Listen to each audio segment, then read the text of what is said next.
നമസ്കാരം. ആദ്യം തന്നെ എല്ലാവർക്കും എൻ്റെ ഹൃദയം നിറഞ്ഞ ഓണാശംസകൾ. ഞാനിന്നിവിടെ ഓണം സ്പെഷ്യലായിട്ട് നിങ്ങൾക്ക് വേണ്ടി തയ്യാറാക്കാൻ പോകുന്നത് മാമ്പഴവും ഈന്തപ്പഴവും കൊണ്ടുള്ള പായസം. ഇതിലേക്ക് വേണ്ട ചേരുവകൾ എന്തൊക്കെയെന്ന് നമുക്ക് പെട്ടെന്നൊന്ന് കാണാം. മാമ്പഴം വളരെ ചെറുതായിട്ട് കട്ട് ചെയ്തത് 4 കപ്പ്, ഈന്തപ്പഴം വളരെ ചെറുതായിട്ട് കട്ട് ചെയ്തത് 1/4 കപ്പ്, ശർക്കര 300 ഗ്രാം, പഞ്ചസാര 1.5 ടേബിൾ സ്പൂൺ, നെയ്യ് 4 ടേബിൾ സ്പൂൺ, ഉപ്പ് 1 നുള്ള്, നാളികേരക്കൊത്ത് 1/4 കപ്പ്, നാളികേരത്തിൻ്റെ 1-ാം പാൽ 1.5 കപ്പ്, നാളികേരത്തിൻ്റെ 2-ാം പാൽ 3 കപ്പ്, ഏലക്കാപ്പൊടി 2 ടീസ്പൂൺ, ചുക്കുപൊടി 1 ടീസ്പൂൺ.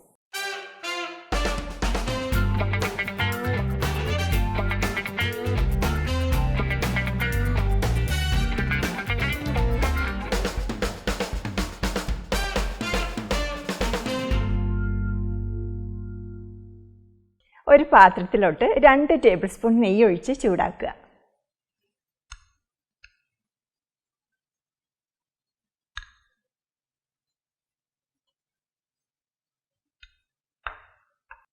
നെയ്യ് ചൂടായി കഴിയുമ്പോൾ നാളികേരക്കൊത്ത് ഇതിലൊക്കെയിട്ട് ഫ്രൈ ചെയ്തെടുക്കുക.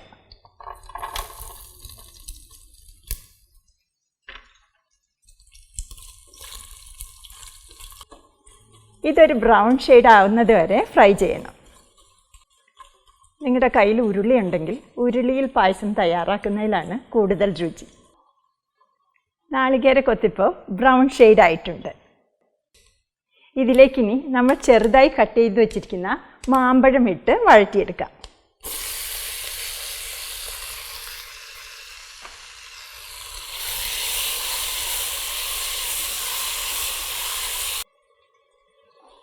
മാമ്പഴം നിങ്ങൾ എടുക്കുമ്പോൾ നല്ല മധുരമുള്ളതും ദശക്കട്ടിയുള്ളതും നാരുകൾ കുറഞ്ഞതും നോക്കി തിരഞ്ഞെടുക്കണം. മാമ്പഴം ഇപ്പോൾ വഴന്നിട്ടുണ്ട്. ഇതിലോട്ട് നമ്മൾ കട്ട് ചെയ്ത് വെച്ചിരിക്കുന്ന ഈന്തപ്പഴം 1/4 ഭാഗത്തോളം ഇട്ട് വഴറ്റുക.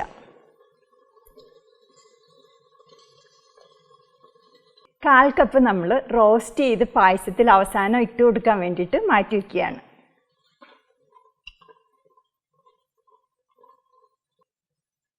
ഇത് കണ്ടിന്യൂസ് ആയിട്ട് ഇളക്കി നന്നായിട്ട് വഴറ്റിയെടുക്കണം. മാമ്പഴവും ഈന്തപ്പഴവും ഇപ്പോൾ വെന്ത് നന്നായിട്ട് വഴന്നിട്ടുണ്ട്.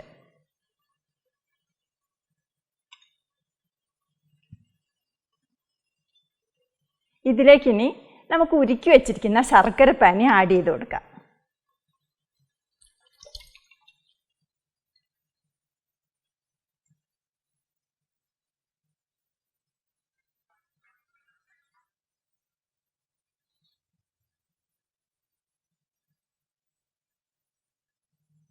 ഞാനിന്നിവിടെ 300 ഗ്രാം ശർക്കരയിൽ 1/4 കപ്പ് വെള്ളം ഒഴിച്ച് ഉരുക്കിയെടുത്ത ശർക്കര പാനിയാണിത്.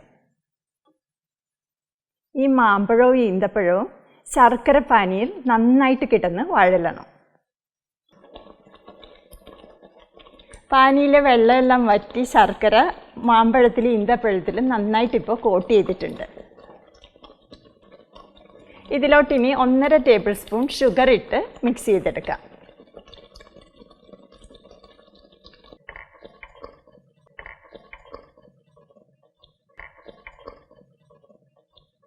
ഷുഗർ ഇടുന്നതുകൊണ്ട് പായസത്തിന് നല്ലൊരു ഗ്ലേസ് കിട്ടും. മധുരം ബാലൻസ് ചെയ്യാൻ വേണ്ടിയിട്ട് 1 നുള്ള് ഉപ്പിട്ട് കൊടുക്കാം നമുക്ക്.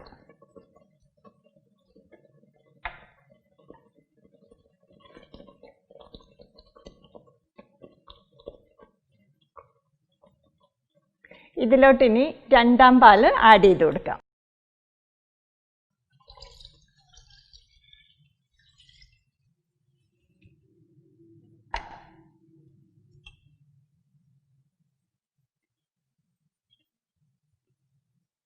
നാളികേരത്തിൻ്റെ പാലിൽ തന്നെ പായസം തയ്യാറാക്കുന്നതിലാണ് ഏറ്റവും നല്ല രുചി.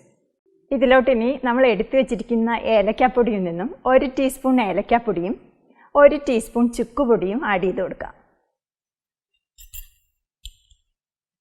നന്നായിട്ട് മിക്സ് ചെയ്ത് കൊടുക്കുക.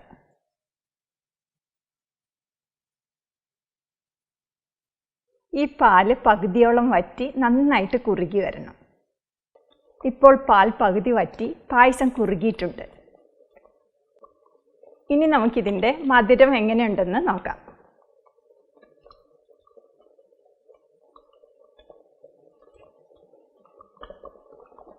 മധുരം പാകത്തിനുണ്ട്.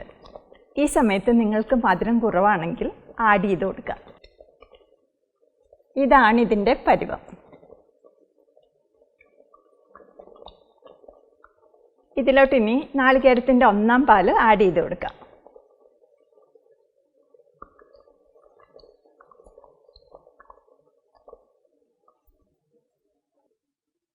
ഒന്നാം പാൽ ആഡ് ചെയ്തതിന് ശേഷം പാൽ ഒത്തിരി തിളച്ച് പോകരുത്. നന്നായിട്ട് ചൂടായാൽ മാത്രം മതി. ഇത് നന്നായിട്ട് മിക്സ് ചെയ്ത് കൊടുക്കുക.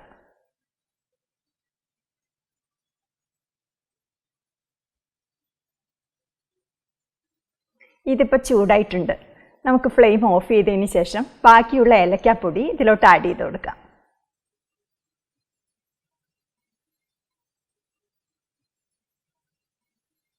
ഇതിനെ നമുക്ക് അടുപ്പിൽ നിന്ന് മാറ്റി വയ്ക്കാം.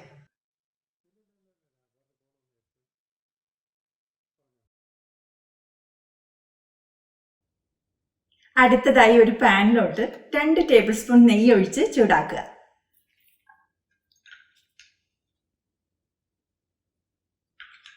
നെയ്യ് ചൂടായി കഴിയുമ്പോൾ നമ്മൾ എടുത്തു വെച്ചിരിക്കുന്ന അണ്ടിപ്പരിപ്പിട്ട് റോസ്റ്റ് ചെയ്തെടുക്കുക.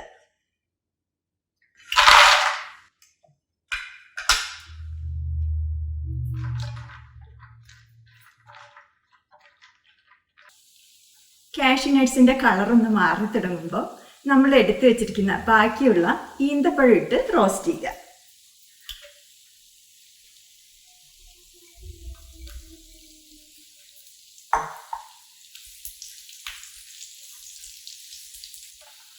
ഇതിപ്പം നന്നായിട്ട് റോസ്റ്റ് ആയിട്ടുണ്ട്. നമുക്കിത് പായസത്തിലോട്ട് ആഡ് ചെയ്ത് കൊടുക്കാം.